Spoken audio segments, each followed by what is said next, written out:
Okay. All right. So sorry about that. All right. Next slide, please. Land acknowledgement, Adrian.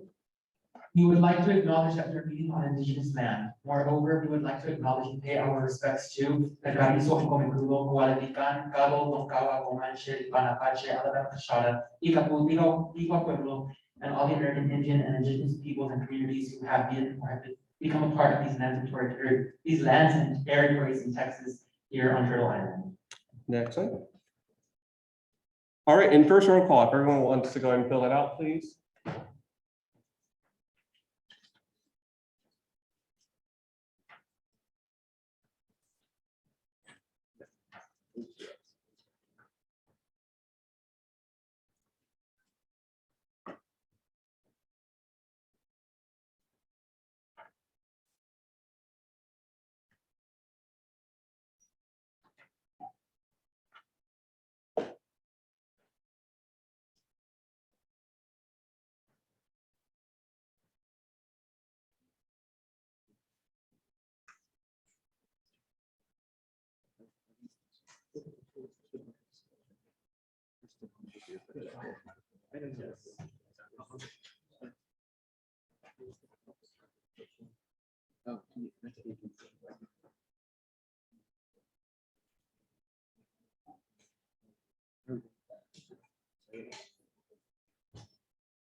Adrian, count? Yeah. What's the count? So we need one more, right?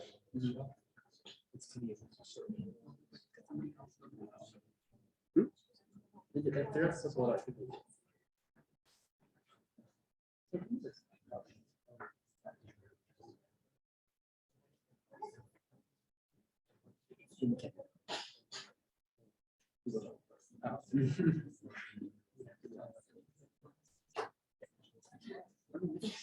Oh, okay.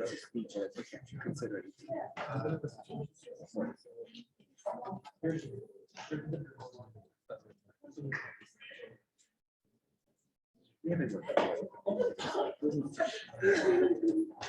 Are we good? Yes. Yeah, okay. All right, we have a quorum, so we'll go ahead and move forward. Next slide. Approval of the minutes. We have no minutes to approve this week, so we'll move forward.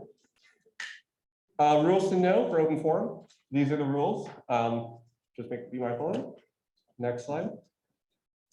And I would like to welcome a special guest, Congressman Doggett, who has served as the former student body president here. So please, Congressman Doggett.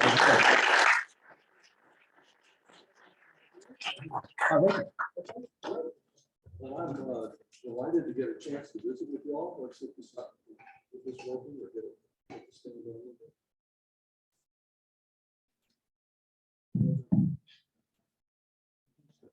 Like that. Yeah, that's good. Well, I know there's been a lot of changes since I was student body president. For one thing, I could hear better music as we started. I am here first and foremost to increase the level of engagement from my office. Angela and Ember, who work with me, are here as well. Ember, UT Junior, and Angela, a very happy Longhorn graduate this spring. I began my political career here in Austin, my hometown. I literally grew up in the shadow of the tower. But through the last couple of decades, because of redistricting, I haven't represented within my district any of the University of Texas at Austin, my home. In fact, I'm just getting in from San Antonio. The only UT institution I have is the downtown campus, small that it is, to grow much larger at UTSA. Have all of Texas State at present. Come January, I'll have everything at the University of Texas. And all students and faculty who live west of I-35, a few who live east of I-35 where I live. And so I think this is a good time to become much more engaged, to welcome your resolutions which you passed that have federal implications, and to hear from you personally as I visited with a few of you over breakfast in recent months, but to have that regular communication. In fact, I think one of the resolutions I saw probably from last year's student government was a desire to have all the universities in one congressional district. And I'm delighted that there is that kind of arrangement. I also want to salute your involvement in student government and just reflect for a moment, as I was doing with some of you in the hall, of how important student government was to me. I would not be in Congress today. I return next week, actually, so I guess I would not be in Congress next week, were it not for my experience in student government. I began at that time at what was called the Students Association, meeting in the old Texas Union building on the Drive, as an assemblyman representative from the College of Business. I ran for student body president only because everyone else who was opposed to the student body vice president, no insult intended, because he was a very conservative student body vice president, decided that he couldn't be defeated. So I was kind of last minute candidate to do that. Fortunately, was very successful, won that race. He has remained true to his beliefs, heading a foundation, kind of a think tank, but maybe that's a misnomer in this case, of a fairly conservative group in Dallas. And I'm a member of the Progressive Caucus in the Congress. So our political differences continue, but we've been friendly when we meet each other on the airplane going back and forth to Washington. As student body president at that time, I think there were broader authority vested in the student government. I served as the chair of the Student Union Board, the chair of Texas Student Publications, and several other positions by virtue of being student body president. And I attended all of the UT Board of Regents meetings, speaking at some of them, and meeting not infrequently at times with Frank Irwin, who was the chair and more than one vote on the Board of Regents at that time. In fact, I was so involved in the efforts of student government that I graduated from the business school and I enrolled in graduate school before going to law school, just to take a couple of seminar courses and devote almost all my time to student government. It was an era in which there was a great deal of focus on giving students a greater voice in the decisions that affected our lives. So on every faculty committee, on every university committee, trying to ensure that there was student representation and that there was total representation. Voices were heard, whether the question was the quality of teaching or the availability of housing. I've seen some of the articles recently in the Texan about concerns about housing. We had many of those same kind of concerns in very different kind of areas, but one of our big issues that year was discrimination in private housing around the university campus, but also issues that I carried on after leaving student government about security deposits, which were being claimed for unjust reasons by out-of-state corporations. In many cases, it led to city and state action on security deposits. It was when I was in law school, I took note coming in to see the Margaret Berry atrium as we came in. But I found a course with Margaret Berry on problems in higher education, because there were so many changes going on. Margaret was an extraordinary woman who made a real contribution to this university. It's so great to see her out there. The law school work that I did was valuable, building more relationships, building on the top of the work I did here as student body president. And only 2.5 years after I got out of law school, I challenged the dean of the Travis County Legislative Delegation, who'd been there a while, and 3 other people, and managed in a special election to get elected to the state senate. They claim my voice changed when I was making speeches down there, I was the baby senator and all those sort of things.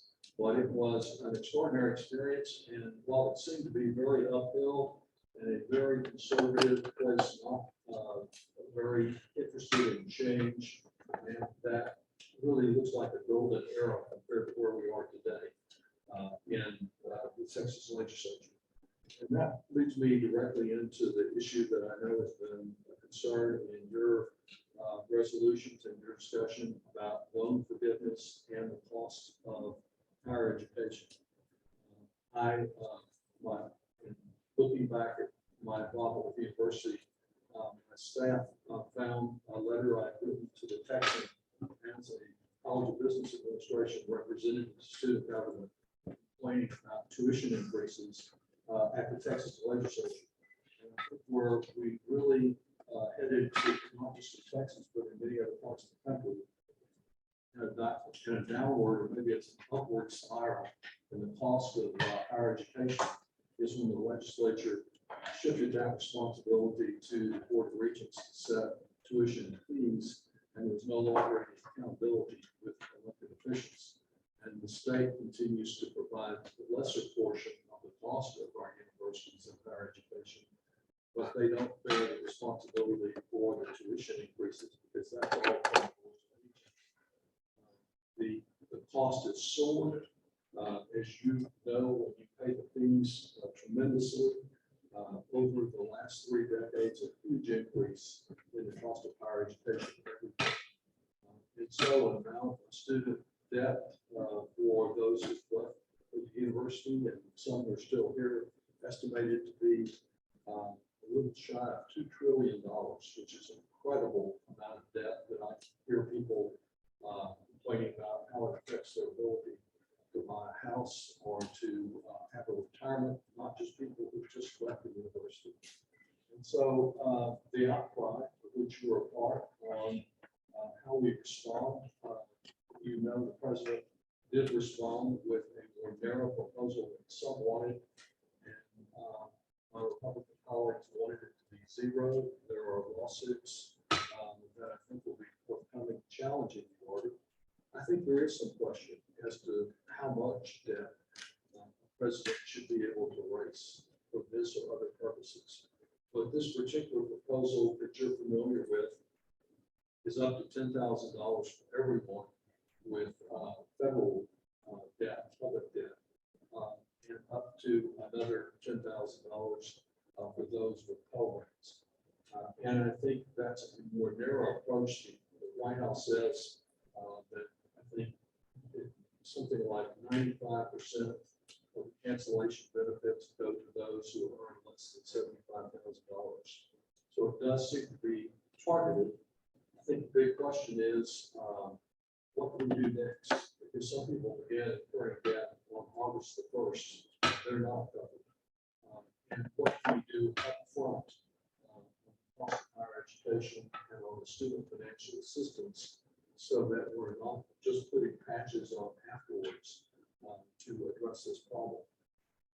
I have worked throughout my career to try to get more Pell Grants and to simplify the FAFSA application so that it's not such a barrier to people applying for financial assistance in the first place. I also think we need to do a much better job on the public service forgiveness programs. That is different than, as you well know, than blanket proposals. But like you're in nursing, others who might be pursuing a career in many other forms of public service, to tie that to loan forgiveness. But I don't think we have a comprehensive good solution to preventing in another 5 or 10 years a significant increase in debt again. And we need one. It needs to be occurring at both the state and the federal level. Beyond the whole question of student financial assistance and debt, in this Congress, we only, as we were talking, only have about 2.5 weeks left before the elections. And then depending on how those come out, we'll have a lame duck session that may go right up to Christmas Eve as it has sometimes before. Most of that will focus on appropriations and keeping the federal government operating. And a lot of speeches on both sides going back and forth, sparring before the November election, which is very close and very contested. As I see it pending before this Congress and the Congress to come, responding to the outrageous decision from the Supreme Court reversing 50 years of the law on reproductive freedom, disrespect that it shows for women, for women's health is at the top of the list. We have passed the Women's Health Protection Act, protection for contraception, protection for travel, to get abortion services, all of those things, according to the House and its party line votes, and held up in the Senate, not just by men, but actually by two women who both say that they are pro-choice. One, Susan Collins, a Republican, and one, someone elected as a Democrat, who have been unwilling to make an exception for reproductive freedom to the filibuster rule. And we could solve this problem tomorrow, well, at least next week, if they would make that exception and consider and debate the House proposals that we've approved already on women's health care. I thought it was amazing, particularly on contraception, providing a federal statutory guarantee was rejected, I think almost unanimously by other colleagues. And it's one of those measures that I think if it does, if we don't have federal guarantee, we will see in the next session of the Texas legislature one approach after another to try to place limitations on contraception. The second issue that's really important to me that we've made some progress on in this recent law is the climate crisis. I don't have to tell you, just walk outside. This is not the Texas that I grew up in. It is hotter and hotter. And we're seeing the impact all over the world and all over the state in terms of disease and weather intensity and eroding coastlines that are going to change Texas dramatically. We're headed to a Texas in your lifetime and in your children's lifetime that may well begin to look more like a Samoan desert than the Texas that we know today. And there are many things we can do about that. Seeing the data that something like 40% of Americans suffer from climate grief and the feeling that they can't do anything about this. We are trying through this climate law passed, as inadequate as it is, to empower more people to play a role in that with things like energy efficiency in homes, the electric charger measure that I worked on to try to encourage electric chargers at apartment complexes and up and down highways so that they're eventually as accessible as a gas pump. And trying to provide with incentives for purchasing of used electric vehicles and incentives on electric appliances to move us away from fossil fuels and fossilized thinking. That will be a continued effort in Congress, at least if we have the votes in Congress to respond on this. And there's some very notable Republican exceptions. The fact that much like choice issues within the Republican primary, it becomes difficult for a Republican who speaks up on the climate crisis to get elected. It's a real challenge for us that it becomes such a partisan issue. But I think that neither of those issues, nor student debt and the cost of higher education, is nearly as critical to our future as the future of our democracy. I was there in Washington on January 6th. It was not normal political discourse. It was not tourist at the Capitol. You've seen it yourself. But it was a really, it's unexpected and hard day for our country. Over 100 law enforcement officers injured, death, the basement of the Capitol, and untold damage to our democracy. So I think it is really vital that in order to ensure we have elections in 2024 where everyone's vote is really counted, that we have maximum participation in 2022. And I think that the January 6th committee has been doing an outstanding job of exploring that. I wish that it could have been a true independent commission, but our colleagues wouldn't permit that. what's happening now with the attacks on the FBI, Justice Department over violations of the Espionage Act, really take our country to a place I never expected for it to go. And it's really essential that we get it done. Wanted to be sure that I'll have plenty of time within your schedule for any questions or comments or troubles that anyone has. Welcome to any of you folks here or online. All right, thank you so much. Are there any questions for the Congressman? Representative Holman. Hi, Jerome Holman, University Wide. First, Congressman, thank you so much for taking the time to be with us about your busy schedule. And before I question, I'm actually kind of glad you mentioned the resolution about the unifying students in the congressional district. I was the lead author of that resolution, so I'm actually really happy it made it to your desk. But my question to you is, what do you think are some things we can do as a student government to increase our visibility, not only with administrators, but also elected officials? Well, I think there are so many opportunities with the elections coming up. I would like to see the candidates for the major statewide offices participating, if not in debates, at least forums for students that are on this campus. I was with Beto yesterday morning in San Antonio, and I should think that he would welcome that kind of opportunity. And I'd like to see Governor Abbott have an opportunity to defend his position on gun safety and a lot of other issues. So I think that's one way.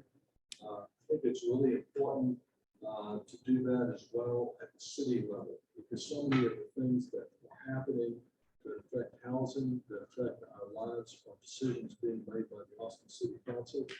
And they are decisions that we've seen as they've been to follow at the state and federal level, that the city leaders step forward, particularly during the pandemic. So with so many city races underway, that I expect some forums have already been held on those. I'm also very concerned about what's happening with our school system and the culture wars. There are things that have been bringed up that we never knew were problems until they became the big issue of the day. And I'm big on getting more books in libraries and not taking them out. I think that to the extent that there are contested school trustee elections, again, that may not be your most immediate concern, but protecting public education is one of my biggest concerns. And not only from an academic standpoint, but from the way our public schools should be run in individual cities and towns. So that, as well as we have largely uncontested state representative races, but I hope you're inviting your state representatives to come out and do the same thing you are with me. So we have that personal contact, and any of you as leaders in the student government here feel you can pick up the phone and call our office, even if you don't pass a resolution, which you did, and get a response, because that's what we try to do. Chief of Staff Pacheco.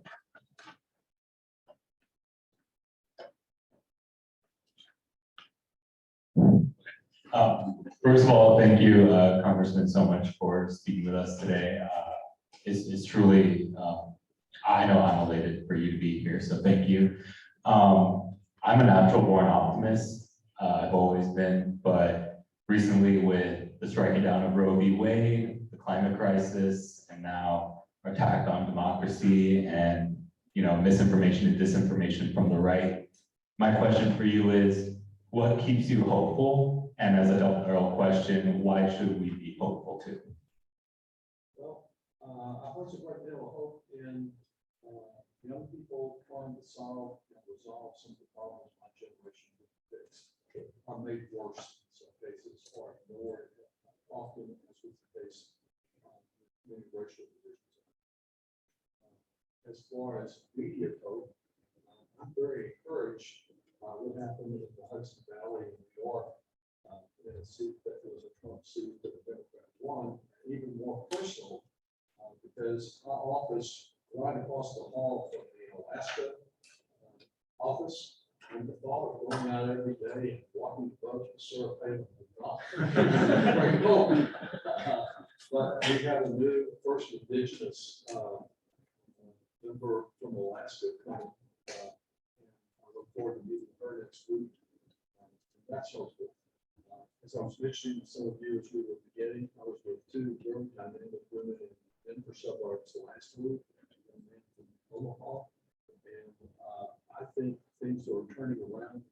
Redistricting has made it much more difficult. Most of you know my story in that regard, that though I was elected to Congress, I showed on the Supreme Court here to represent all of Travis County except for maybe BKs.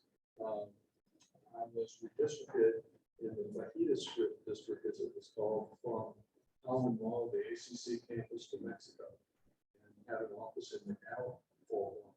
So I had my constituents there. That's when I was cut out of the T. And then sent almost Houston to Eagle Lake, a strip of small towns between here and Houston. And now I have today, as of today, I have more constituents in San Antonio than in Austin. But that's why I'm really excited about the prospect of next year. But for many of my colleagues, there were really strange gerrymanders that happened. And so the number of seats that are truly contested here in the Texas legislature are pretty small. I mean, it makes it much harder to assure the majority we have now. All right, we have time for one more question. Representative Bailey. Hi, thank you again for coming to speak to us today. It's been great. My question is, my mom's a teacher at a public middle school here in Texas, and she teaches English. So these debates about what she's allowed to teach and what books she's allowed to have in her classroom have been a really big conversation between us. But what do you recommend for teachers who are wanting to teach what they believe is right, and be able to provide their students with books that have characters that reflect the kids in that classroom under these new conversations? Thanks very much to your mom. And God, what a tough time it's been for teachers with the pandemic, the virtual learning, the gaps there, the gun issues that have come up, and now these crazy culture wars. That's why I mentioned the school trustee races, because I want to see school trustees that will stand by their teachers and stand up to these folks, many of whom don't even have children in the public schools, but simply want to undermine what they call government schools. And so I think that's the main thing, is backing up teachers, standing by them, expressing our appreciation at every opportunity for what they're accomplishing. I have now grandchildren in 4 different Austin public schools. I didn't mention, it's good note to close on, that I not only won as student body president, but more importantly, I met my wife during that campaign. She taught me all the way through law school as a first grade teacher over in East Austin. And then went back and got her master's and doctorate here at UT and served as the deputy assistant secretary for early education for President Obama. I'm still very much an early childhood advocate, but we need all the advocates we can for public schools. Thank you very much.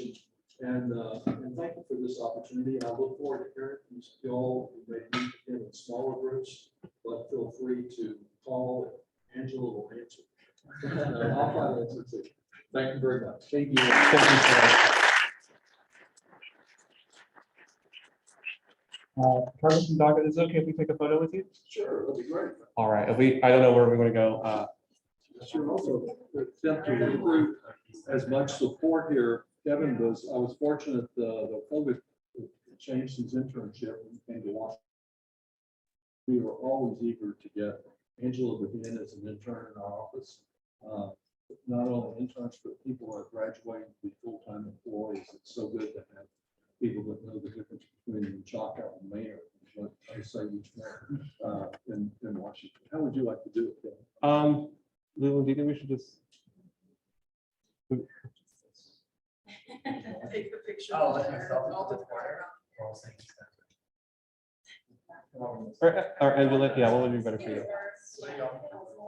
We got a place for that. Yeah. I also like we're sitting. Yeah. Okay. Yeah, when we just like stand in the like these little, yeah.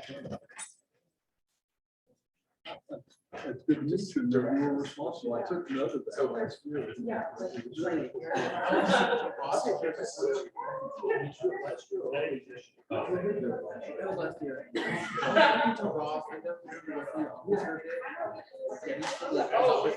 Really excited about it. Thank you so much.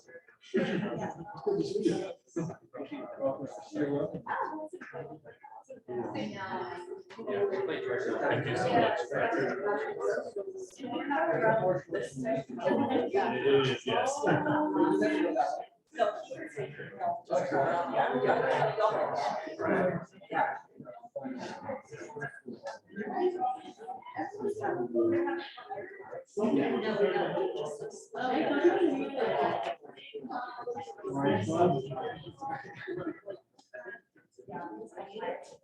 More from the variety.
All right.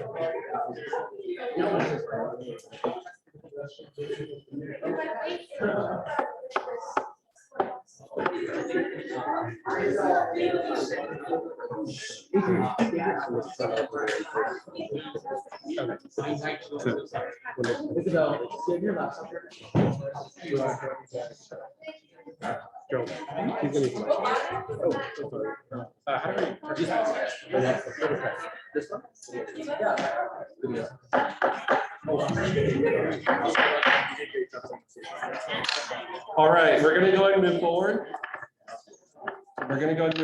For the folks here on Zoom, can you still hear us? I think we have some audio difficulties. I just want to make sure y'all can hear us.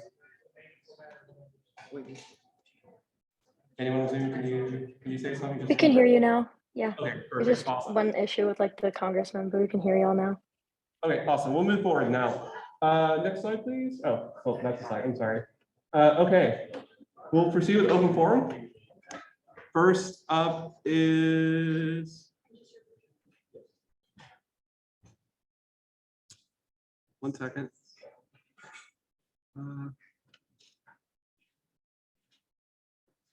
First up is Carrie. Do you go up on the microphone?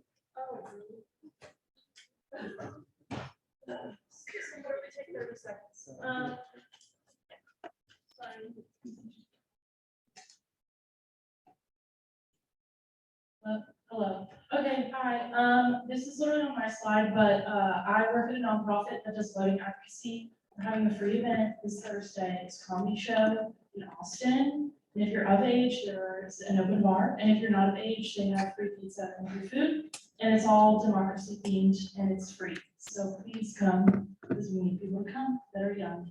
So yeah, that's all. Thank you so much. Are there any questions for the communications director? Oh, it's at Parish in downtown, and the link to sign up is on my slide.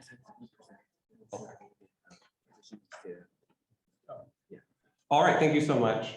Our next speaker is Isabel Richards.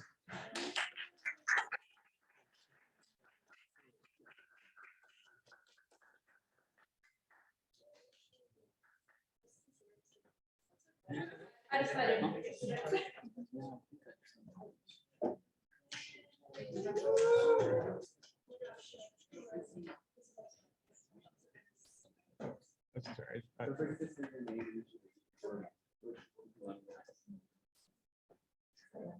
Yep, you're good. Yes, okay, cool. I'm Izzy Richards, and I'm speaking on my appointment to Advocacy Director. I just wanted to give everyone a chance, a little introduction, and a chance to ask any questions. Can everyone online hear me as well? Yes. Awesome, okay. Hi, everyone.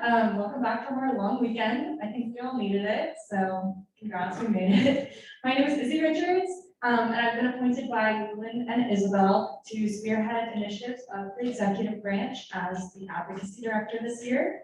I use she, her pronouns, and I'm a third-year mechanical engineering major. My dream is actually to go to medical school and end up doing research to inform more compassionate and equitable medical treatment in resource-poor areas. In essence, I want to end up advocating for policy changes that will funnel resources and support into vulnerable communities.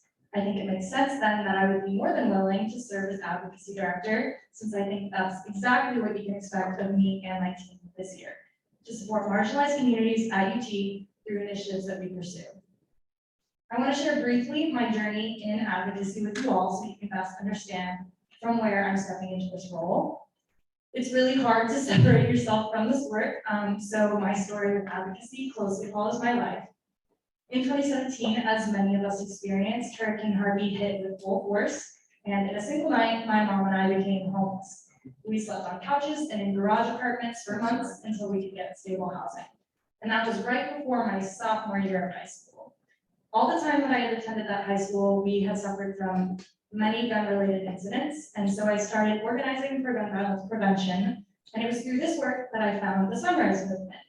Until that moment, I had always dreamed of becoming an astronaut, hence mechanical engineering, but hearing a lot of stories from climate organizers, my dream drastically changed. I realized that— Sorry, but your time has expired. Oh, okay. Okay, so we'll move forward to Q&A.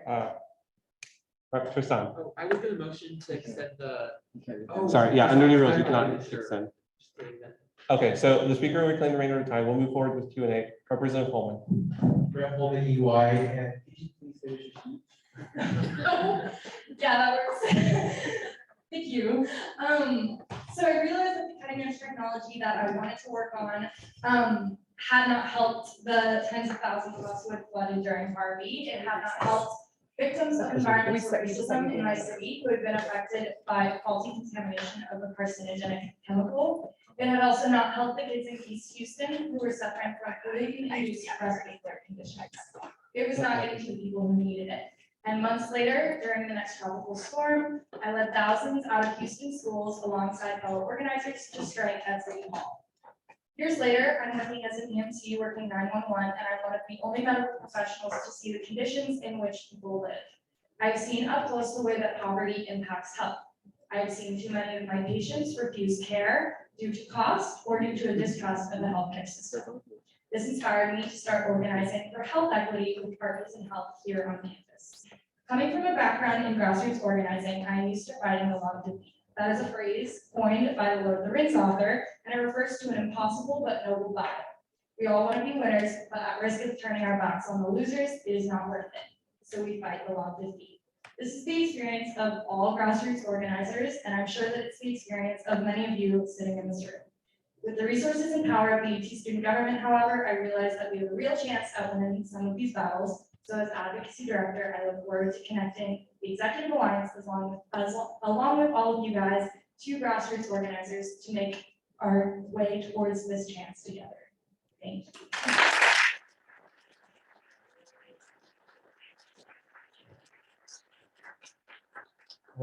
Are there any questions, Representative Bailey? Right, I thank you. My Sorry. question, Oh, sorry. Representative Bailey, College of Liberal Arts. Thank you for speaking. My question is, did you apply to be advocacy director when they had applications originally? Originally, I did not apply, no. Can I ask a follow-up? Briefly, yes. Why and what changed your mind to think that this was a good position for you? Absolutely. I think something that we can all relate to, being at UT and being in student government, is imposter syndrome. I think it's very prevalent. And I think that was one of the biggest things that stood in the way of me applying for such a big role like advocacy director. I had always worked in grassroots movements. I was really used to kind of forging our own way, not having a seat at the table.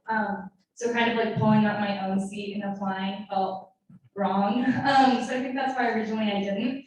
And I considered it this time around because Leland reached out to me as part of the applicant pool to ask if I wanted to apply. And I think that that was kind of the person pulling up the seat and like patting it down for me that I needed to submit my resume and go into the interview. All right, any other questions, Representative Pena? Rep. Penny Nicola. So I think I got the end of your speech, but I'm not sure if you said it. Could you just elaborate on what initiatives exactly you plan to take on as advocacy director? Yeah, there are a few. I won't go through everything, but I can definitely highlight some of the ones that I'm interested in pursuing. So I can kind of think of it in three different parts.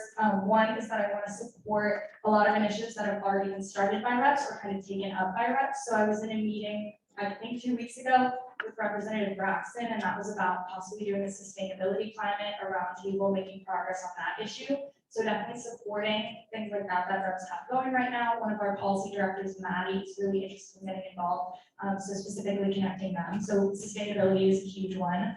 Another one that I'm really interested in is more of a platform issue, and that is expanding the services offered by the UT Outpost. So right now it's very inaccessible, and we've had a few people in the past bring it down to Speedway, but possibly starting up deliveries by expanding the lift system is something that we're looking into, or possibly adding a kitchen, something else that brings people into the Outpost. So that's one more. And then the last one, in addition to platform and assembly representatives, I also want to support initiatives brought to me by our policy directors. So a good example of that is one of our policy directors is really interested in getting involved with Title IX. And I think repairing some of the harm that's been done by student government in the past in that arena. And so I definitely want to support any initiative that has to do with that.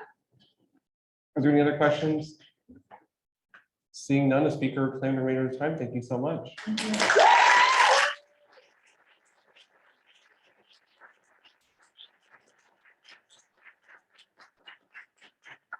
All right, we'll move forward to our next open forum speaker, Razul.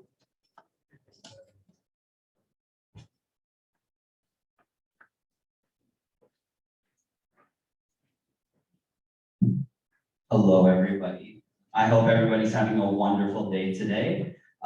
Today, I just want to talk about the subject of transparency in student government. I know that a lot of you guys are working on some very impressive and very amazing initiatives, and I can see the passion a lot of you with the different subjects that you guys take on. And I was wondering if it would be possible if we could perhaps increase the transparency on how you guys are working on these initiatives. There is a section within the assembly folder called the initiatives folder, which is currently empty right now. And I was hoping that anybody who's working on an initiative could create their own folder there and place their documents, their plans, or whatever notation that they do. And any completed projects that you've also done, please put it on there, because it will not only help future reps who want to implement things to go and check and get some advice or get some feedback or get some guidance, but it will also help us be more transparent and work more efficiently, and possibly reach out to other people that we find or different projects that we find interesting. So I think if we all work with this together, it will be very beneficial for this organization for the future. All right, thank you so much. The speaker claimed the remainder of the time. Are there any questions? Representative Bailey. Representative Bailey, College of Liberal Arts. Yeah, my question is, could you send this out as a message in the Slack? I'm sure most of us would be happy to do it. I know myself well enough to know that if I leave this room, I will forget it. So to send it out as a message, I think you'll have better results. Awesome, all right, I'll do that. Representative Holman. Gerald Holden, UI. Hi, Rizal. Would you be willing or interested to help representatives create like a streamlined timeframe of their initiatives on that folder? I would love to help. If you reach out or let me know, I would be more than willing to sit down and help you guys. So yeah. Representative Holloway. Representative Paul Mancola. Do you know if any representatives from the Dean of Students Office has access to that initiative folder? I do not know that, but I can definitely check that out. Thank you. Any other questions? Seeing none, the speaker will claim the remainder of time. Thank you so much. All right, we'll move.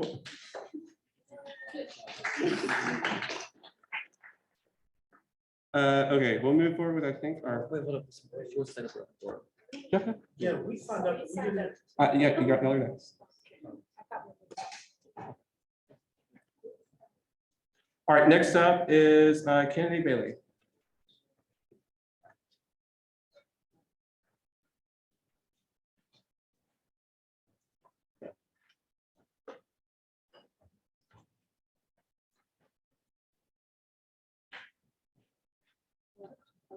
Hello, okay.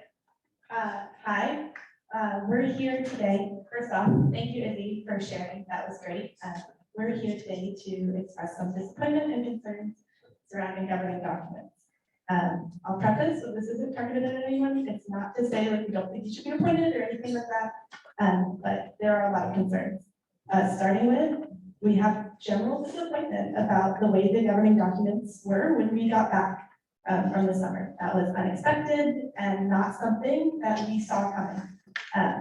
It created a lot of disappointment and people were upset. And with all those issues, then came a appointment process that none of us were prepared for. I know I speak for myself and a lot of other members of Assembly. We found out through social media that the previous advocacy director had resigned and that there was already a new advocacy director. That's crazy. Following years of Assembly having to confirm executive appointments. Assembly's always been such a big part of that application process. And then we found out in a social media post, which is not super cool. We were told that there would still be a confirmation process as a show of good faith and willingness to work together with the Assembly. Obviously, that is not happening. And that is not the fault of anyone necessarily in this room, but it shows that something is not, I don't know, the way that I believe it could work. I think checks and balances has always been like a basic principle of good government. We don't have that anymore, which has been made very, very clear, especially with the lack of confirmation process.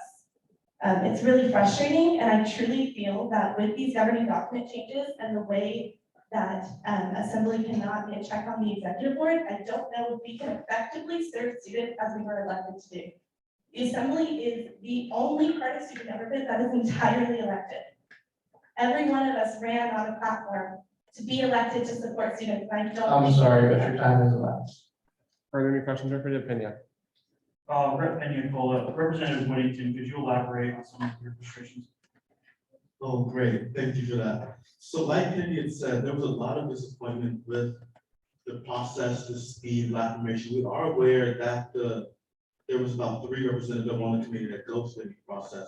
We thought it would have been very valuable for the rest, so at least have been made aware that such a drastic change would be happening at such a drastic speed. Then in regards to governing documents, it's of course disappointing. Quite frankly, in my opinion, we're steering far away from the essential principles of democracy. Checks and balances are the foundation of American government. If you straighten that, to agree that our branches of government are separate but not equal, is quite frankly appalling and sad.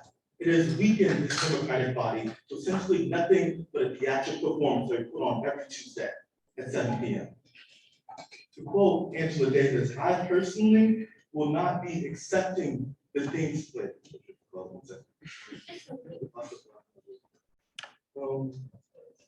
Whatever. It's something I will not accept the things that I cannot change, but I will challenge the things that I cannot accept. And I believe that we as a body have to advocate for our fellow students, but quite frankly, our ability to do that at this point is little to nothing. Yeah, any other questions? Any other questions? Representative Cannon. Representative Cannon, University-wide. I wasn't here last week, so I was wondering if you could elaborate. The Appointment Oversight Committee, which is like the representatives for December, did they give a report at all on the findings? First off, as far as the oversight committee goes, only one member, to my understanding, was able to attend the interviews.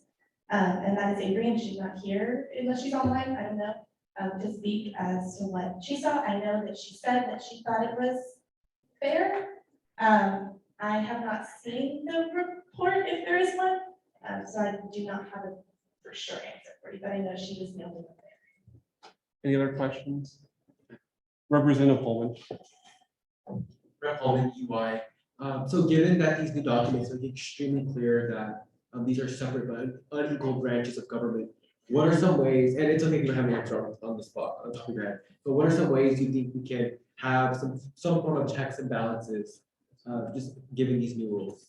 I think it's hard because I think before the update that we would not be able to proceed with the confirmation, I thought that those things could still occur as like trust between the two branches. We've worked with each other for a little while now. That had already been established. It's been clear that that is not allowed to occur. We are not able to have oversight on executive branch in any way, as far as I understand. So I don't have an answer for you because we can't really go to Leland or Isabel and say, hey, like we really love to be a check on this. Because even when if they try to do it as a show of good faith, they might be told they're not allowed to. Any other questions? Seeing none, the speaker will claim the remainder of the time. Thank you so much.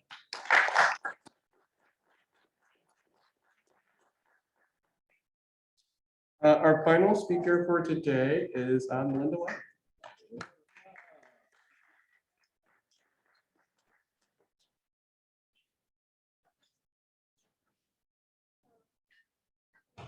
It's like, Yeah. we'll switch the. Please, second. Yeah. Okay, I have a random thing to talk about. So basically, you guys know how there's been a lot of like incident reports and stuff.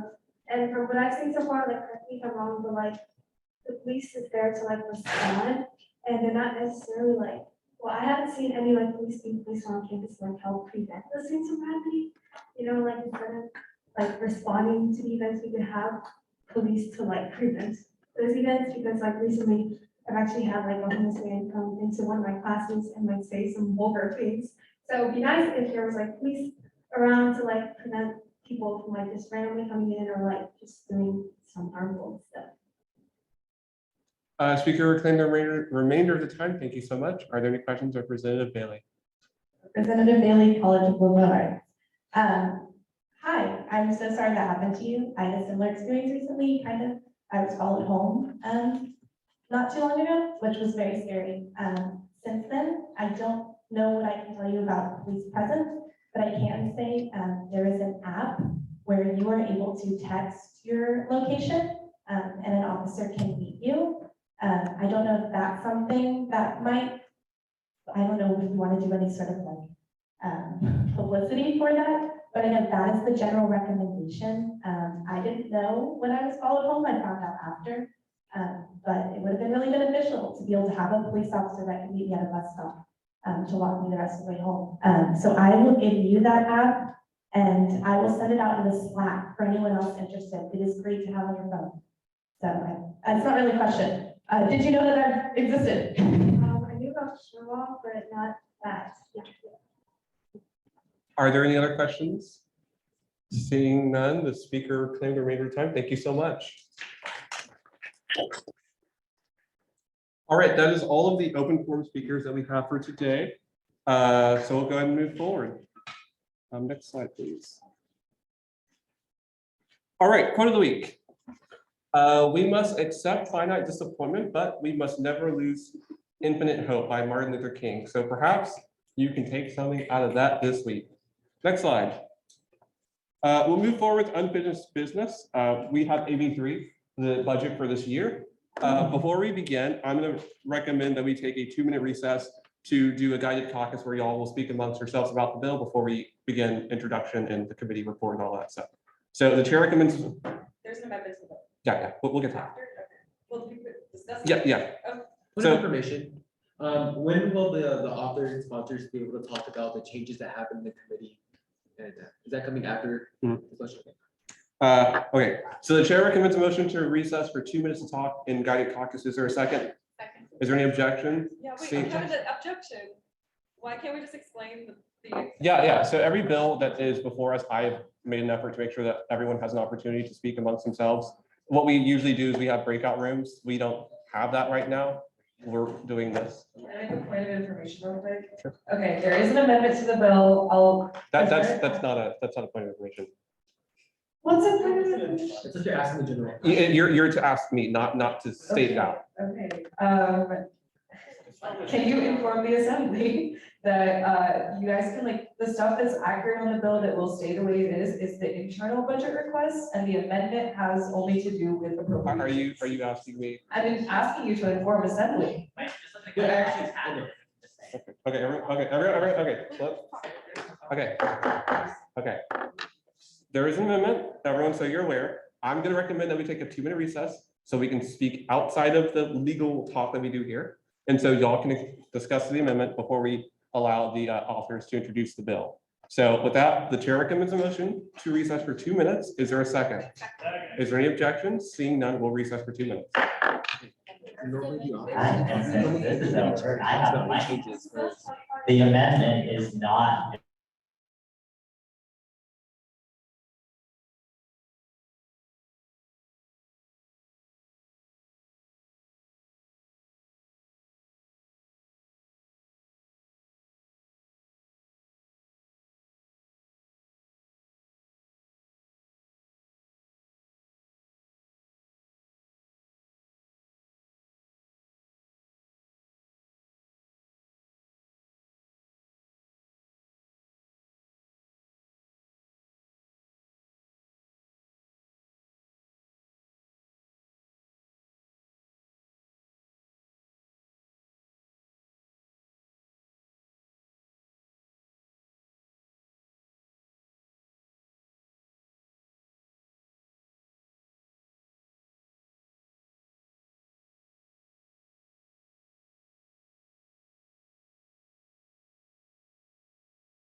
We're not on the. We're talking about-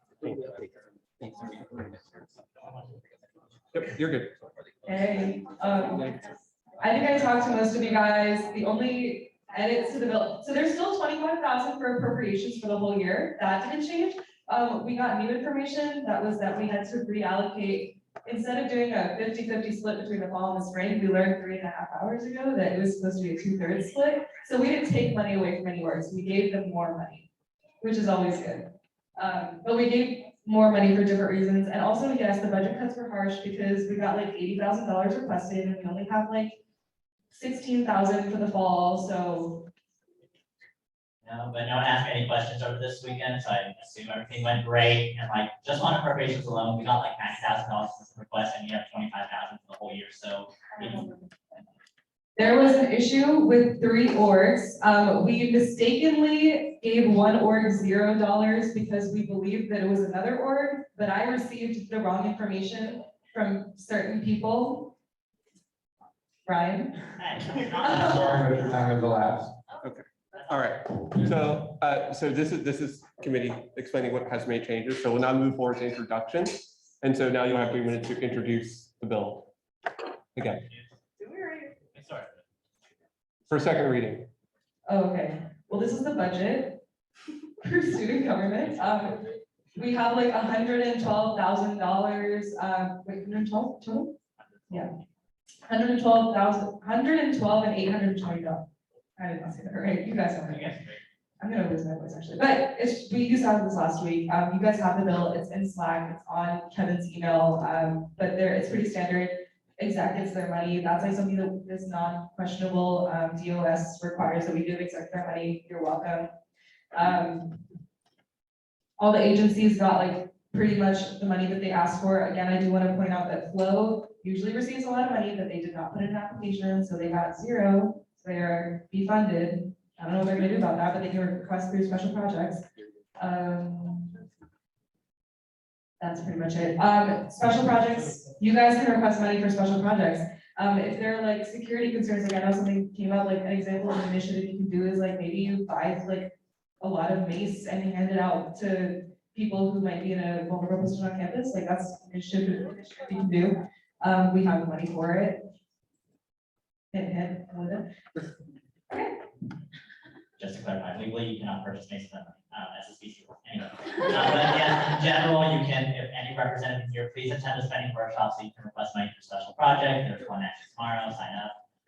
But yes, and also just one final reminder, I did send out every internal budget application to Slack like weeks ago, and I read product last week during Q&A. So all that was out there, and I waited all weekend for any messages because I'm lonely and no one texted me. So, but yeah, it looks like this went pretty well, and like there were no questions. All right, that being said, the speaker will reclaim the remainder of the time. We'll now enter Q&A. Are there any questions for the authors and sponsors? Representative Whittington. What? Representative Whittington, Cola. So I have a really in-depth question. I'm so sorry. It's gonna take a minute. So does the budget have good vibes or bad vibes? Thank you. It has bad vibes, honestly. What budget has good vibes? Sorry. Built on my tears. Representative Collazo. Representative Collazo, Lower Art, can you elaborate on the group that got $0 back at fixed, or are they still like? No, they're getting $0. Flow never put it down. Not Flow, the one that you thought was another org, but it turned out to. Right. There are 3 organizations. So the problem is there's this one person that has requested on behalf of 2 organizations in the past. That's why we confused it, because this person that has requested on behalf of the African American Affairs in the past. When they requested for African American Affairs, they never ended up using their money. And one of the main factors that we take into consideration in committee is, has the organization received money in the past and have they actually put it to use? And when we give them like thousands of dollars and they don't use it, usually we don't like to give them money again. So the mistake we made in committee is that same person, instead of requesting for African American Affairs, had requested on behalf of a different organization, and that organization was also confused with the African Students Organization. So African American Affairs, African Student Organizations, you see that there's some potential for confusion there. We did get clarification from Veronica. It was African American Affairs that didn't use their money and they didn't reapply. So both the Black Student Organization and the African Students Organization have received appropriations. Any other questions? Seeing none, the speaker claimed the remainder of the time, the chair will recommend a motion. Representative Holman, Rep. UI, then with the previous question by unanimous consent. is there a second? Is there any objections? Seeing none, we're moving to previous question. Any other motions?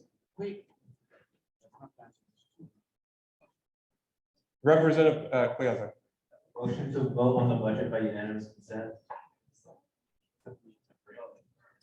To approve? Confirm the budget.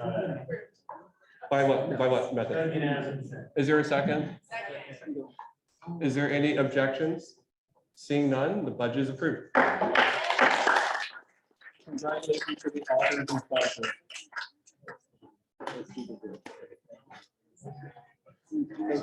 All right, next slide.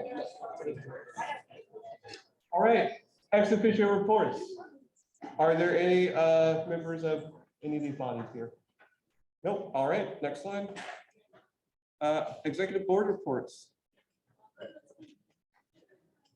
Communications director. Leave this slide. Actually, yeah, I'll do it. Okay. Which one?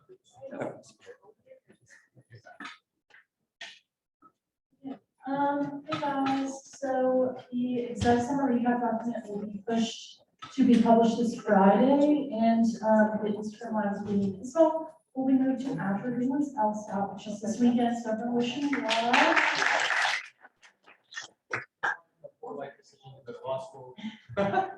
Yeah, so next we've got recruiting content, because our new member apps are due this Friday, which is exciting. And we've also got our food distribution promotion going out this Wednesday, and the first distribution will be this Friday, so please repost that content so that people know about it. Also, I have a meeting with the LSO advisors about the status of the student government website. I guess tomorrow, yeah, tomorrow. So I will present updates from that meeting next week. I also have a meeting with Kevin and Marlena to discuss the assembly comms and my comms coordinating on Friday. So I will also present updates from that meeting next week. And also graphic requests 7 days in advance, please and thank you. The middle QR code is the QR code for that event that I was promoting. Please come, it is really cool and it's free. And then the song of the week is kind of like dancing practices. So thanks a lot, guys. All right, thank you so much. Next up is the financial director. Hi, now that you guys voted yes to my budget, much better food. So last call for the graduate student assembly call appropriations due tomorrow. If you guys are involved in any grad orgs, they've had literally 0 applications, so it's free money. Besides that, our other appropriations, the Excellence Fund for Equality, Philanthropy, and Social Justice, for TITA for any projects that promote student involvement in politics, civic engagement, all that fun stuff. Please apply, please tell orgs that you know that new projects in those areas to apply. All apps can be found at readerstudy.org. As for our last scholarship for just general students, carry on, those are the dates. So besides all y'all, anyone in student government, appointed or elected, cannot apply for that, but please tell your friends. And finally, our endowment governing board has been put together, so congratulations to Ben, Zach, Adam, Nina, and Patrick on your appointments to this board. They're going to be going over every endowment application with me and Sareka, along with the representatives from the Office of the Vice President for Student Affairs, Student Students, Scholarships and Financial Aid, and FAFSA Council. Also, if you're wondering why I'm wearing this cute maroon shirt that makes me look like an Aggie, today is the first day back for the Valley at ISD, and I'm sure everyone here knows about what had happened there early on in the year. So we hope everyone there had a fantastic first day back. And now for my happy little quirky thing that every exec board does. I have counters for like little quotes that I hear from our board members often. Leland likes to say slay a lot. He said word 4 more times this week. And Isabel's been very happy this week because Cheryl wasn't here. So All righty, thank you so much. Next up is our. For some reason, the admin director didn't show it. Oh, ooh, Just go to the next one. okay. Chief of Staff. Okay.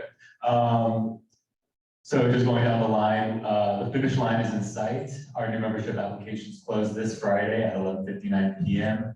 all week I'll be coordinating tabling, and we will be having our 5th and in-person info session on Wednesday, tomorrow at 5 p.m. in the Texas Union Lone Star Ballroom.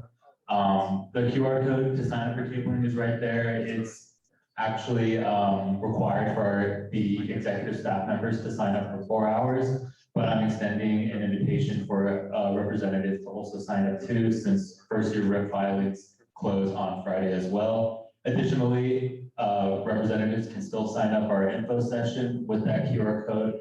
Last week, I believe Representative Whittington, Representative Bailey, Representative Benya, Representative Getachew all attended the info session, and it went really well. First years were very interested in first-year filing, and seeing them talk to them was really great. The t-shirts are still in, so if you have not picked up your shirt, you can come see me and my deputy, George, after the assembly meeting today to pick it up, and so we can record you down that you got it. And finally, we had our leadership team meeting for the executive branch on Sunday. It was our second one, but our first one in person, and I'll be leading those throughout the entire school year. All agencies got the rundown on recruitment, timeline, app reading and scoring, and how final deliberations will play out. That's pretty much it for me. I also put in a little meme. Hope to see you guys at Texas Bama. I will be in line at 5 a.m. So I will be caffeinated up. As always, reach out to me if you have any questions, comments, or concerns, and I'm happy to assist you. Thanks. All right, next up is our administrative director, who's not here, so is someone going to speak on his behalf? He's on Zoom. I don't think he's on Zoom. I don't think he's here. I'm Oh. here. I'm sorry, I'm blind. Okay. Hi, Zion. I feel like a stepchild. That's what y'all treat me like. All right, hi besties. So as y'all may know, I'm out. As y'all can see, I'm on Zoom. COVID has got again. But besides that, October 3rd and 4th will be the voter registration event. September 19th is the first SG social. It's gonna be dinner at the food trucks on Rio. The flyers gonna be sent inside the Slack tonight, so make sure that you look at it. That's like in the next 2 weeks. So it's gonna be a great event. We're gonna eat. We're gonna fellowship and network. I most definitely will provide more information at the next assembly meeting. So of course y'all be there. So I will share that as well. And then lastly, the agency co-directors will now be in charge of making their own progress through the agency progress tracker form. So if y'all want to know about that, just know that all information will be coming directly from the sources of the agencies onto these forms, so you can all know exactly what they're doing. But yeah, I'll see y'all next week. All righty, thank you so much, and I hope you get better soon. Thank you. Next up will be our VP. Hi, everyone. So there's some highlights from the past week. I met with the Associate Director of Scholarship on the Financial Directors team to talk about how SG can better build relationship with cultural orgs. And I also met with the coordinator of the Outpost about how SG can help increase awareness for them. So more on that soon. I definitely want to loop in some reps on that as well. And we did a lot of outreach for new member applications and the SG scholarship.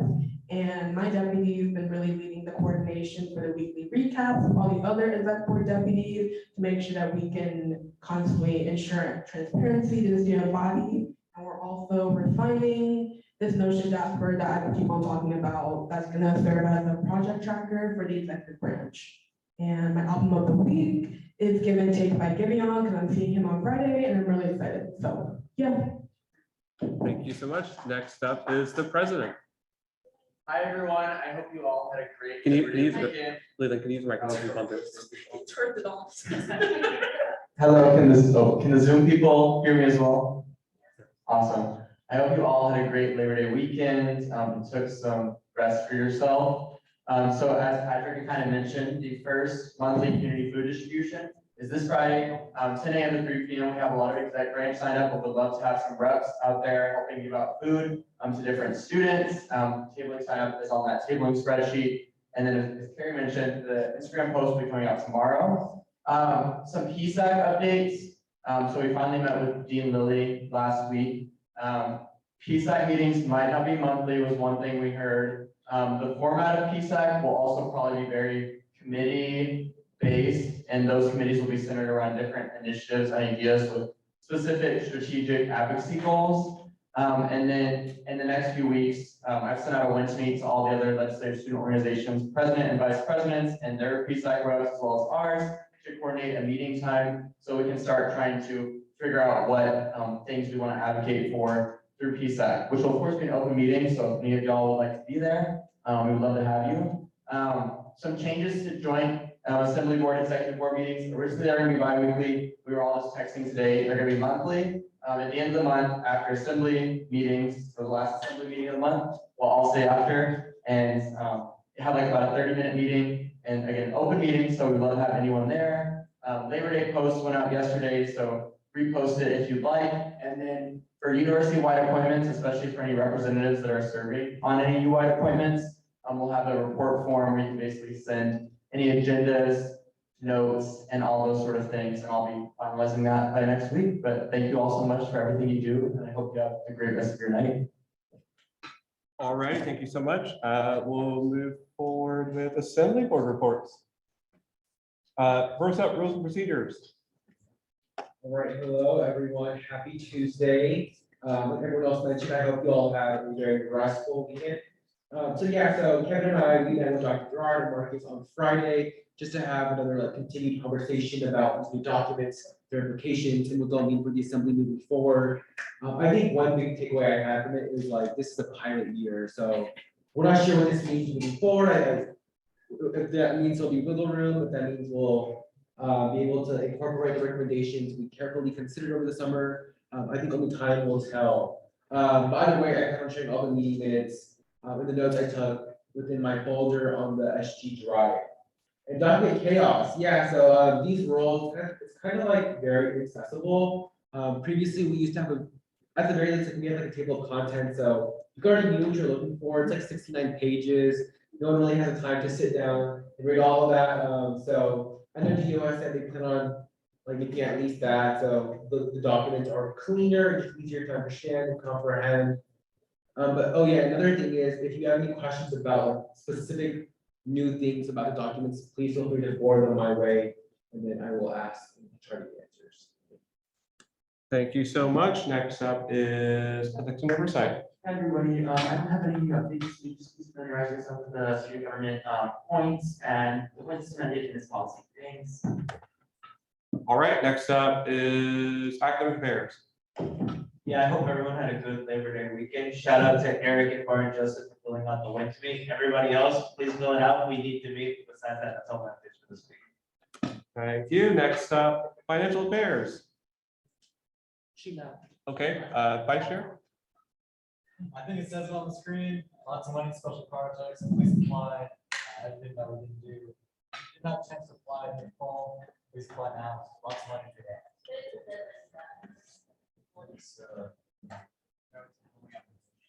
All right. Next up is governmental affairs. Not too many, few updates, but we are preparing for the state legislature's return in January. So once again, if there's anything that you all want student government to lobby on behalf of student government team, please reach out to me. We can start writing that legislation and working to figure out how we're going to do that. Once again, it's not on here, but I've been appointed to the UI appointments of the Parking and Transportation Committee. So if you have any complaints about parking and everything that's related to parking, please reach out to me. I want to bring those concerns to that faculty board. Also, voter registration.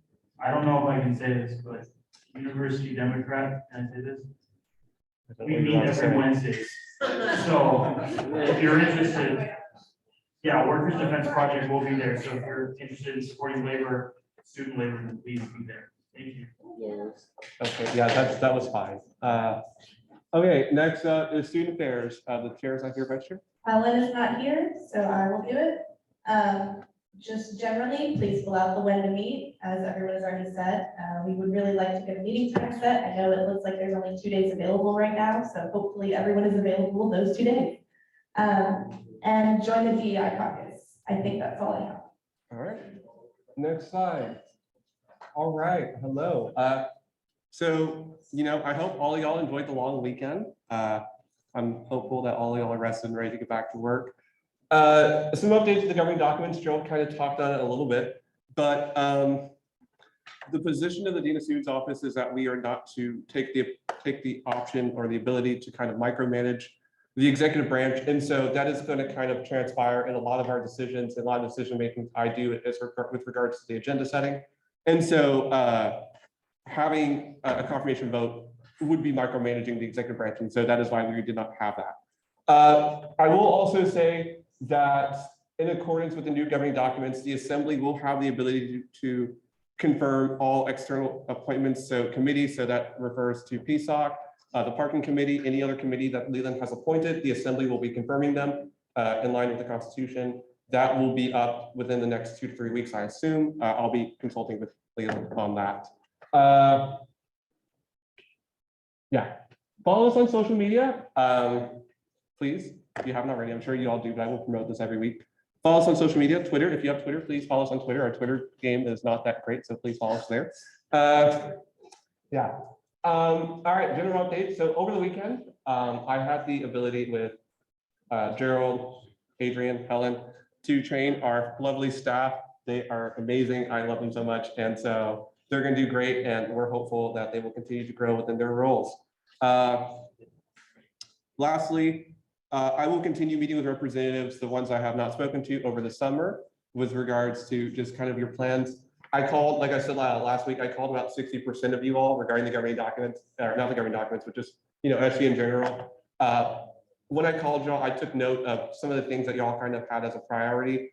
And so I will be sure to release that probably within the end of next week so that we'll have everyone's legislative priorities, so that way you can form groups and kind of discuss some things that you guys want to work on throughout the term. All right, next slide. So yeah, representative shout out for this week again is Kendi Bailey from Adrian. Adrian, do you want to say why? It's awesome. Okay. All right, and then this is the anonymous feedback. If you have any concerns, or if you want to shout someone out, please fill that out. Give everyone a second. Next slide. These are some mental health resources. Please utilize them if you need them. Give everyone a second. Next slide. And announcements. Before we move on to the announcements, I know we skipped into students' reports. I don't know, Marcus, if you want to say anything with regards to governing documents or anything in general that might be relevant to us.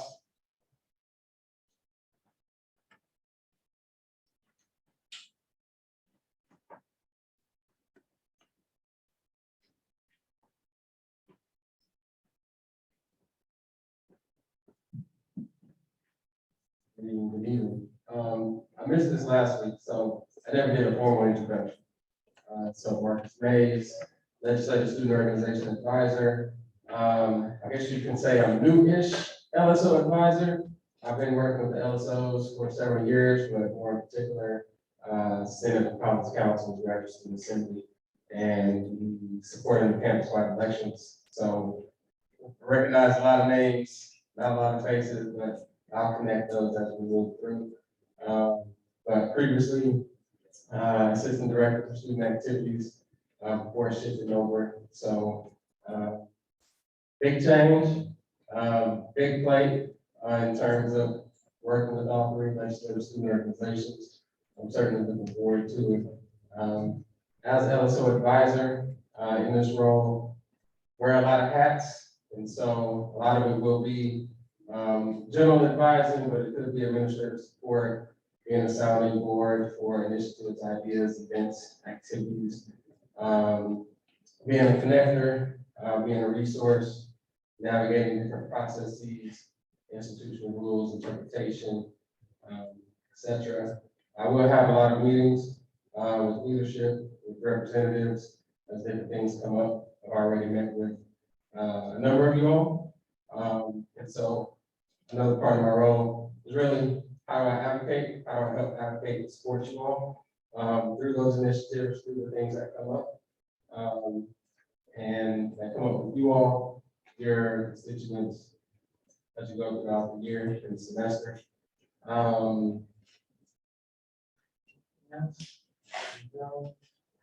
I'm always willing to meet, with you all. My office is now in the WCP on the 3rd floor, so right where you all, I probably suite, office.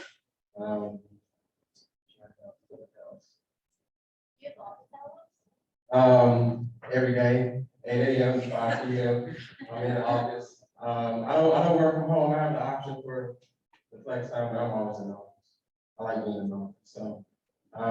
You can shoot me an email, if you want to meet. We've met before already, so we'll be meeting next week. But yes, I think, Kevin put my email, in one of the last communications.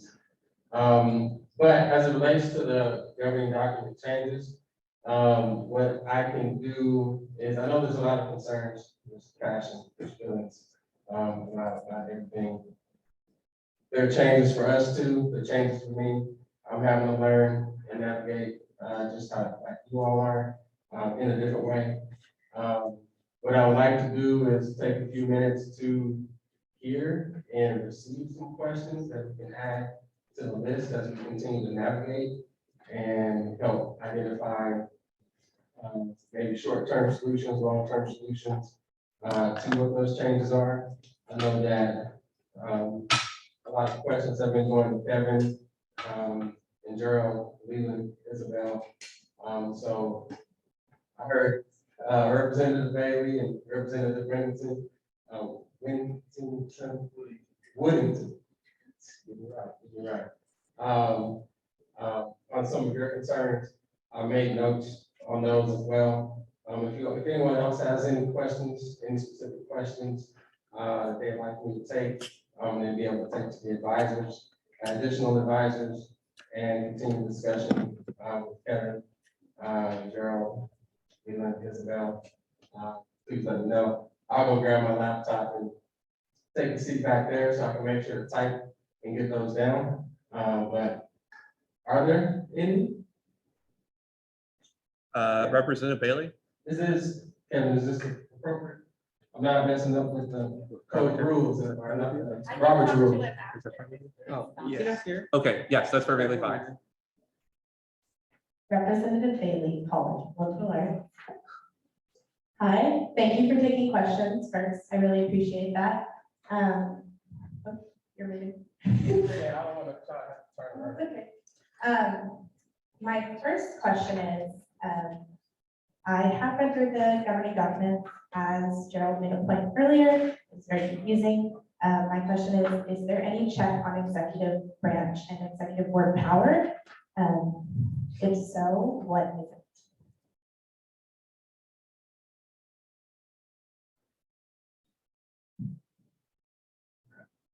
So just to make sure that I'm clear on what I'm doing right now, receiving the questions, not necessarily answering them here on the spot, but receiving them just to make sure that I might not have all the answers right now, right? So I want to make sure the receiver, make sure I have the right question down, so we can go in and examine, review. If you do know a specific section, cite, I know it's big, it's not the technical content. That's great.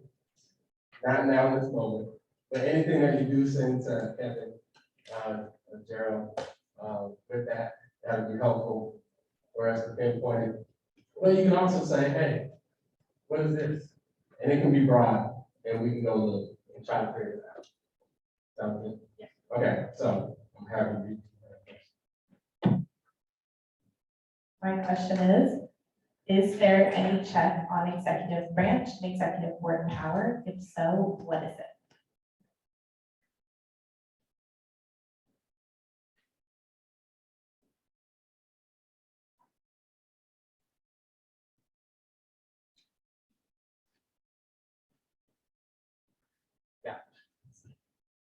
Representative Pena.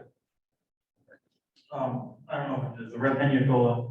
I was just curious as to why exactly the governing documents say that the 3 branches of student government are separate but not equal.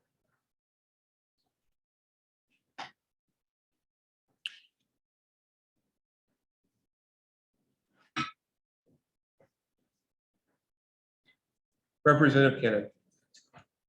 Representative Cannon, UI, I'm curious what kind of timeline there are for any changes. Some of the discrepancies that were recently written in are very glaring, and I think it's important that we know how willing Dean of Students is to make these changes quickly and effectively, given that they put it on us so quickly. So I'd like to see some response.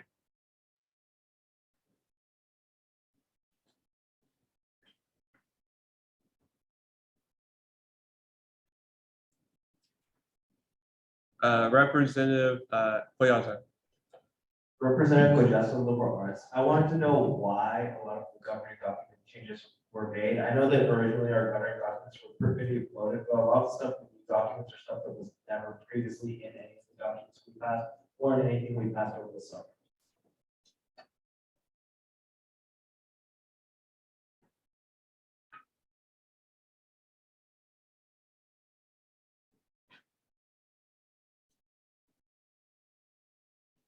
Representative Shay-San. Referees value wide, as chair of the Ethics and Oversight Committee, my question is, why were the ethical guidelines stripped from the code? And is the Dean of Students working on that? And do we plan on ultimately adding some sort of provision back in?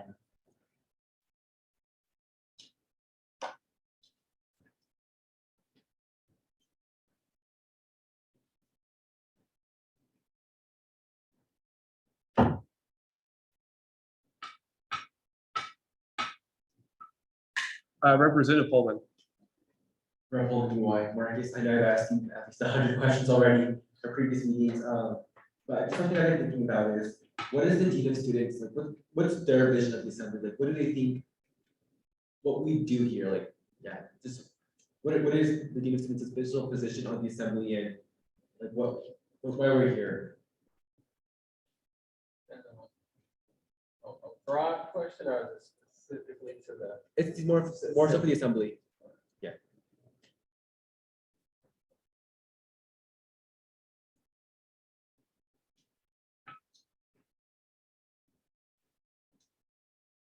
Just real quick before I move on to the next person, is there anyone from Zoom that has any questions?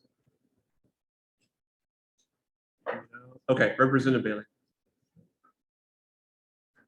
This is one question for you, rather than one to write down.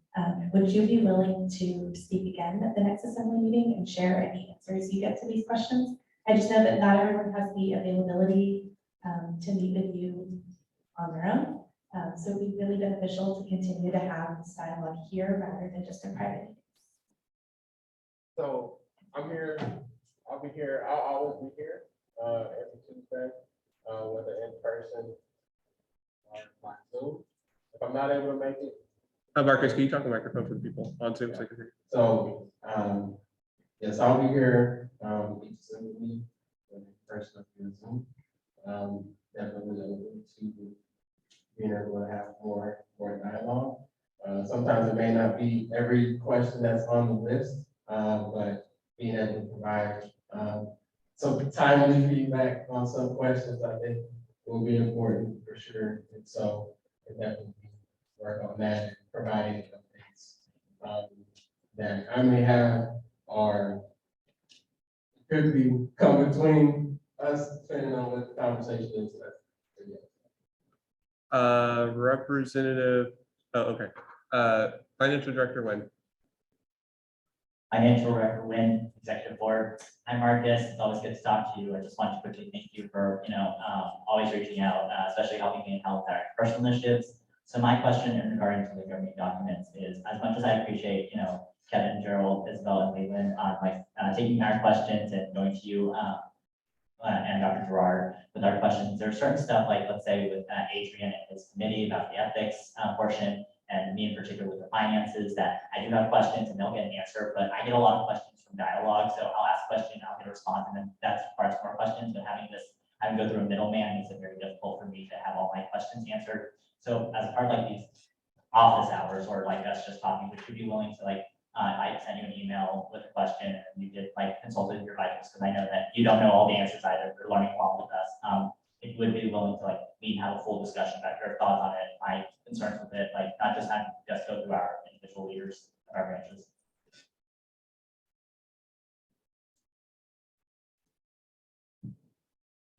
Yes. the intensity behind it. Any other Yes. questions? Representative Pena. Oh, I'm open to that. I think it's important and necessary. Also think it's trying to find a balance. Whatever that looks like. Who did I argue? I can, but yes. Representative Pena. Representative Nicola. A lot of, well, once again, kind of going to Ryan's point, there is a lot of middle people when it comes to asking and answering all these questions. Can you request for the Dean of Students herself to come down here and answer our questions?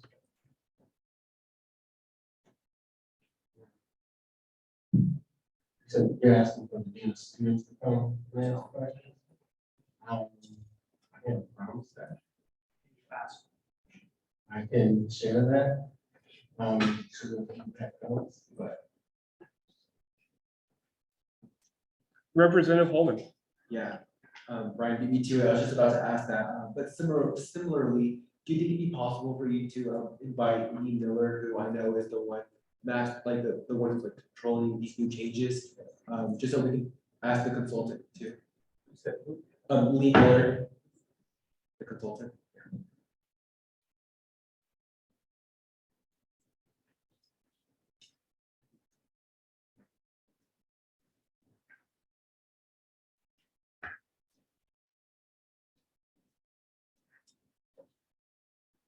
Representative Whittington. I know it would be like very hard for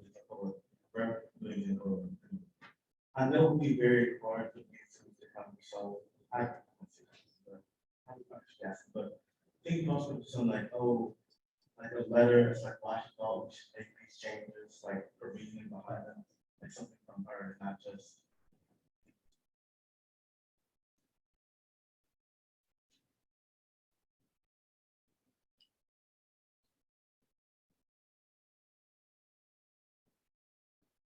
Representative Bailey. Kind of along the same line as where we're going now, as far as meeting with the people who are actually making these changes. I'm sure most of us with these concerns would be willing to meet outside of our normal assembly time. So when you do make that request, as I hope you do, we would be willing to make their schedules work. Any chance to speak to people that are making these changes directly would be really beneficial.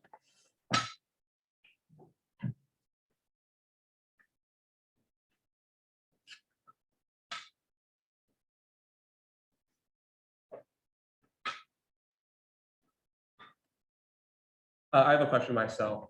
As it relates to the governing documents, I know I've pressed you and Dr. Gerard a lot on this, but really emphasizing the fact that we need clear defined letters or clear defined parameters as it relates to legislation. What is DOS going to allow and what are you not going to allow? That way we're a little bit more proactive. And so that, you guys are not being reactive and killing legislation that representatives are writing. So if we can get some clear lines on that too.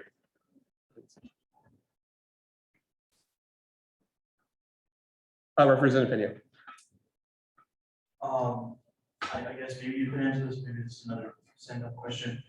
There was a specific portion of the documents, and it's kind of those parameters that discuss we should only take up legislation. This is me misquoting this, but we should only take up legislation that was directed to us from our constituents, maybe some of those. Yeah, direct student interest. If we could get a very clear guideline as to what that means, because to a lot of us and as governmental affairs, to me, that seems as if you're an attempt to deter us from more political issues that are incredibly important to students, things like what we just passed last week with AB 10. So, appreciate that. Representative Bailey. All right, we definitely opened the floodgates here with questions. But my question is kind of based off of Kevin's. When he's asking for a clear definition, it would be beneficial if that's in writing, just to make that super clear. And then not just outlining what types of legislation we're allowed to pass, but everything, what is assembly in general allowed to do? Like he's saying, we don't want to be writing bills just to have them shut down immediately. That's a ton of time on our end and a ton of time on your end that doesn't have to happen if we just have some clear definitions in writing.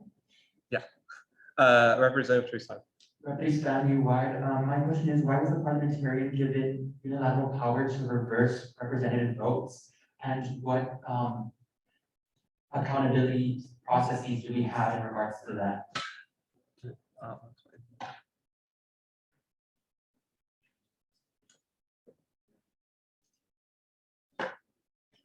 Representative Whittington. My question is about why they struck out of the community engagement points. We used to have to. I can clarify that actually. Yeah. So, a lot of the things that we've passed in the 114 and the 115 and even the 113, they were never formally updated on the Dean of Students' website. So it's kind of like negligent. So everything that we passed previously it just was never updated. And that's what they're kind of lost now. That's what we hope gets added back soon. Right. So if you here, before you ask your question, if you look at the summary analysis that Joe and I wrote, where it has a list of all the things that were previously in that are now like not in effect, that was a list of everything that was previously in our governing documents that were kind of in that limbo area that has been removed, and that was one of them. So if we were to pass to look at again, if we were to pass bills like that, all the ones that were lost and then change it, would we like be allowed to better with it?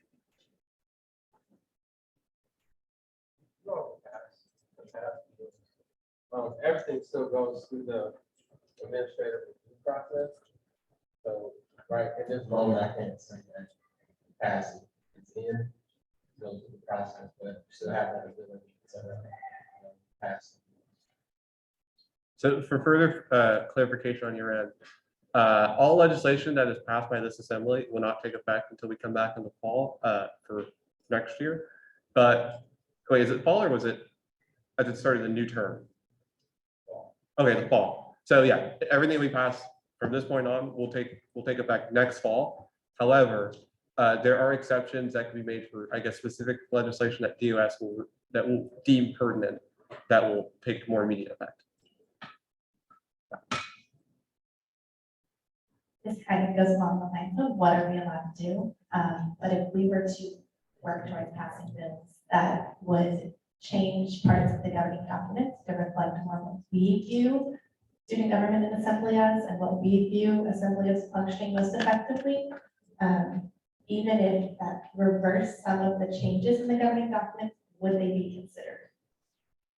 It's not a question for you, but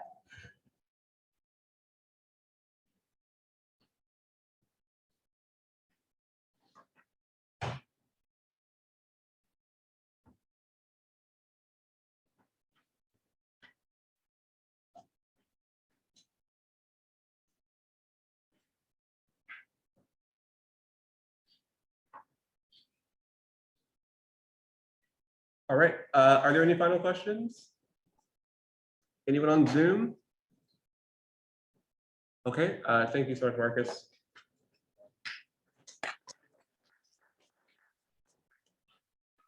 Are there any other announcements?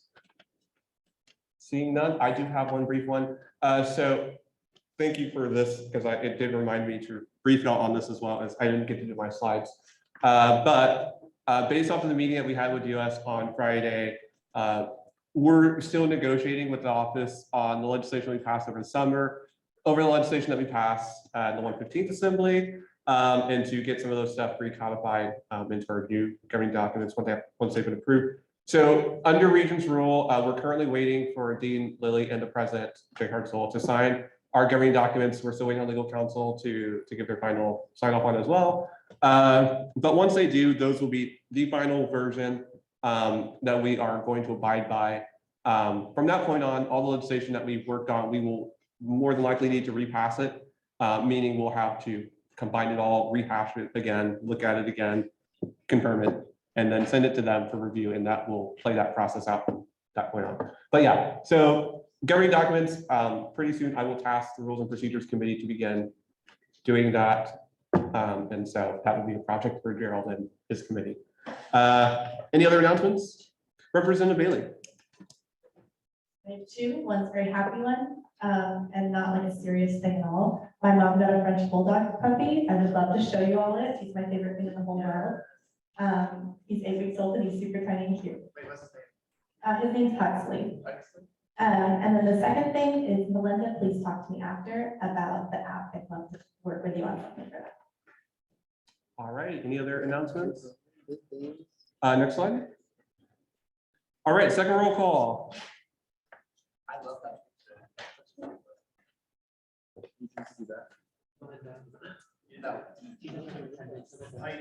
That's cute.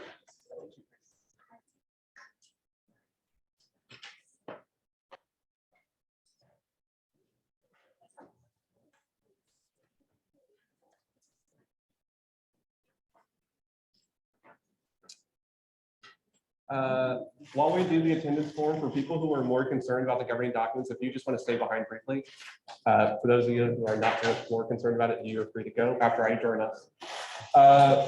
Any objections to be closing the attendance form? Next slide, please.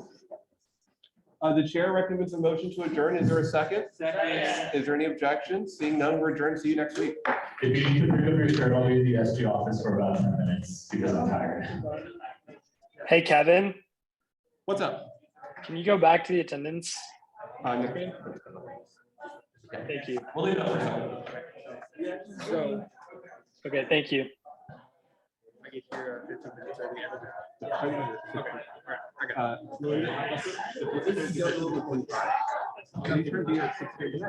Great job, everyone. Thank you very much.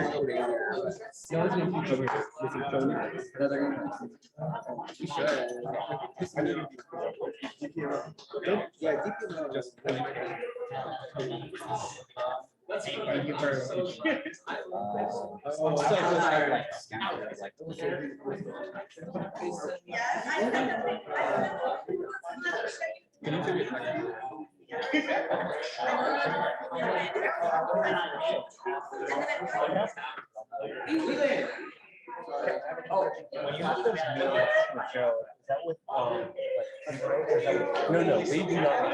I have I told you